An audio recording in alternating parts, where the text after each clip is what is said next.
This is your Daily 5 for Wednesday, March 4th, 2026.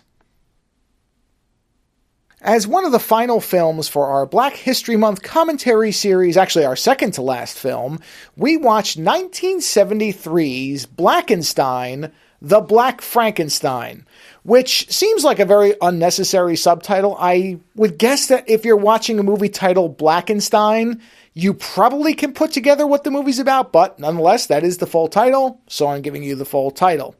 And I just gotta be honest up front, this movie started off, and Lando and I thought we were in for another Blacula level film that was really going to surprise us with some interesting elements. And early on, it does. It avoids a lot of the areas that we thought it was going to go in. It has some interesting new spins on the Frankenstein tale.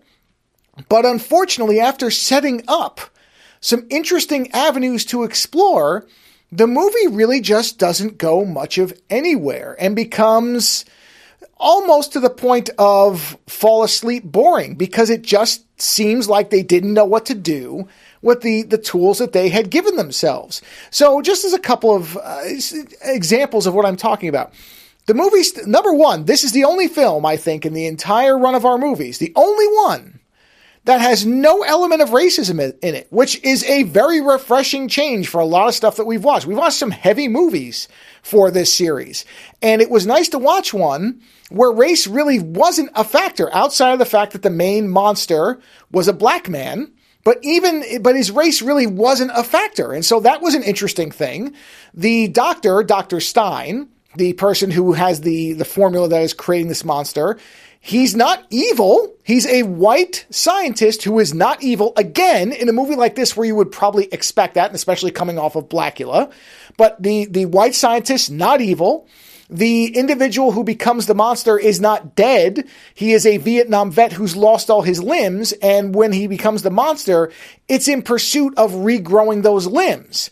So there's so much interesting that this movie could have done. But it takes all of that, and then essentially, once the main character, or one of the leads, the one who becomes the monster, once he becomes the monster, the movie just feels like it has nowhere to go and nothing left to say. And it's really a shame. At the end of this, the thing that I think Lando and I, and we'll talk about it, of course, on Friday, but I think my main feeling was disappointment that this movie did not do more with a very promising, interesting, and unique start, where so many things that we had been kind of conditioned to expect from the other movies we'd watched, and the basic appearance and synopsis of the movie, you expect one thing, it starts off doing something very differently, and then really just spins its wheels.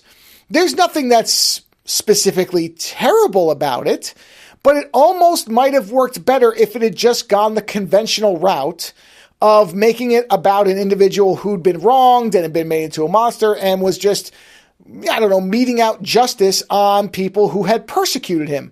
But none of that is in here. In fact, there is one character that the lead before he becomes the monster encounters who you keep thinking will become a racist, but in fact his anger at the main character is entirely because he couldn't get into the military.